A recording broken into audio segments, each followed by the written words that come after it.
Chapter पढ़ेंगे बेटा बहुपद, यानी इसको इंग्लिश में बोलता है बेटा पोलिनोमियल।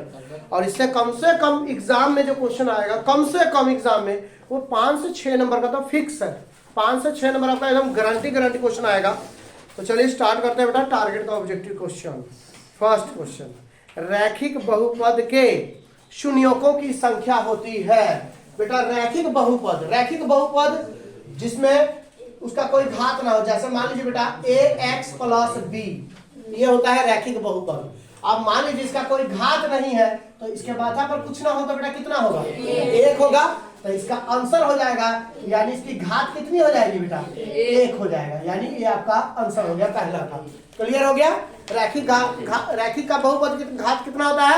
1। और द्विघात का 2, और त्रिघात का 3, और शून्य का 0। बस यही पेपर में पूछता है, इससे आगे नहीं पूछेगा। क्वेश्चन नंबर 2 बेटा कहता है बहुपद 6x²।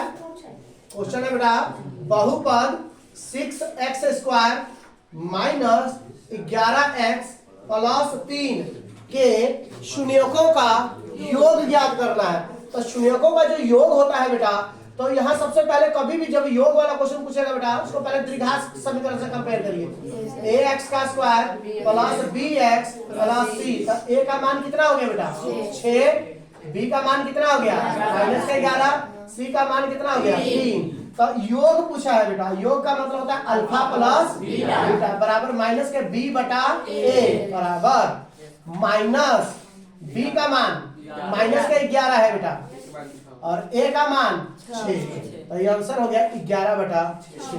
क्लियर हो गया? अब आपको पेपर में टाइम वेस्ट नहीं करना है। पेपर में सबसे बड़ा चीज होता है टाइमिंग। आप जिसका टाइमिंग बेस्ट है वो बेटा पेपर में मार देगा। देखो कुछ नहीं, आपको दिमाग में याद रखना है। इस सारा का सारा भूल जाओ, आपका आंसर यहीं से आ जाएगा। देखो कैसे A B C, आपको फार्मूला याद रखना है कि फार्मूला क्या है। तो माइनस का b बटा a है ना, जब फार्मूला माइनस वाला होगा तो आंसर प्लस वाला होगा, बस इतना याद रखिएगा। तो b की जगह कथी है? 11। 80 की जगह क्या है? सॉरी a की जगह क्या है? 6। तो 11/6 डायरेक्ट आंसर। अगर यही पूछ देता अल्फा गुना बीटा क्या होगा, तो फार्मूला होता है c बटा a। तो c की जगह क्या है? 3। a की जगह क्या है? 6। तो 3 का 3, 3 दूना 4, 1/2 आंसर डायरेक्ट। कोई जरूरत नहीं है एग्जाम में इतना बनाने की, हमें वहां टाइम बचाना है बेटा। पेपर में किसी भी हाल में टाइम बचा के रखना है अपना।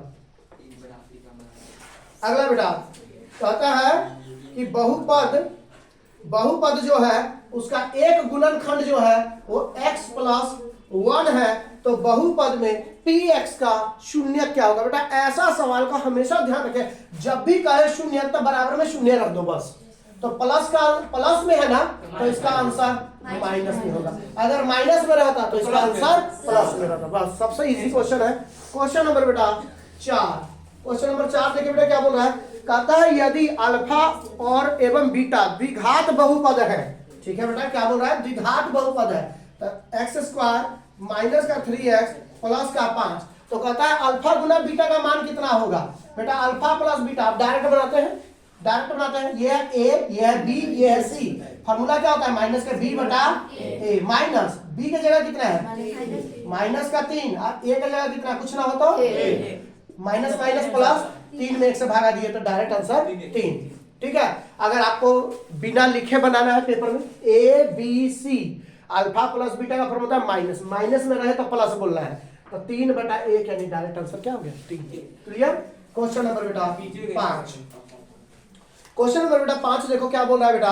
कहता है 2x² माइनस का 3x माइनस का 5 का एक शून्यक क्या होगा? तो बेटा कहता है एक शून्यक क्या होगा। अब जब भी बेटा शून्य की बात करेगा तो सबसे पहले इसका हमें गुणनखंड बनाना है। तो आप गुणनखंड कैसे बनेगा? तो हमें यह चाहिए कि गुणनखंड कैसे बनता है? इसका गुणा, यानी गुणा करके चाहिए हमें 10। तो गुणा करके चाहिए हमें 10, और यहाँ देखना है इस जगह ई नहीं देखना है, यहाँ देखना है। यहाँ माइनस है तो घटा के चाहिए, यहाँ प्लस है तो जोड़ के चाहिए। तो हमें घटाव करके चाहिए। तो घटाव करके हमें चाहिए कितना? 3। तो बेटा 5 और 2, 5 दूना 10, 5 में से 2 घटा दो 3। अब प्रॉब्लम आई कि सर यहाँ निशान कौन सा लगेगा, क्योंकि 1 प्लस 1 माइनस सोचना है। तो यहाँ जो निशान रहेगा वो हमेशा बड़ा अक्षर के आगे, यहाँ प्लस रहता तो बड़ा अक्षर का प्लस लगता, या माइनस रहता तो बड़ा अक्षर का माइनस। तो पहले वाला वैसे का वैसे, अंतिम वाला वैसे का वैसे, बीच वाले को तोड़ के लिखो यहाँ। तो माइनस का 5x प्लस का 2 का जोड़ा, दोनों में x है, x निकलेगा, ठीक है। 2 के पहाड़े में 5 नहीं आता है, तो 1x से 1x कट गया तो बच गया 2x, ये x से x कट गया तो क्या बच गया 5, प्लस 2 के पहाड़े में 5 नहीं आता है, अब 5 के पहाड़े में 2 नहीं आता है, और दोनों में x भी नहीं, जब कुछ भी कॉमन ना निकले तो 1 निकलता है। तो ये हो गया 1 में 2 से भागा देंगे तो 2x, ठीक है, 2x आ गया, प्लस माइनस माइनस 1 में 5 से भागा देंगे तो 5, जो 2 बार हो सो 1 बार, और जो बच गया सो 1 बार। अब हमें आंसर इसी के हिसाब से लिखना है। 2x माइनस 5 बराबर 0, तो 2x बराबर, बेटा माइनस वाला उधर जाएगा था प्लस वाला, तो x बराबर 5 बटा x प्लस 1 बराबर 0, तो x बराबर माइनस 1। अब आंसर देखिए बेटा क्या है इसका, -1 है, तो ये बेटा आपका आंसर हो गया। क्लियर बेटा, चलिए बना लो।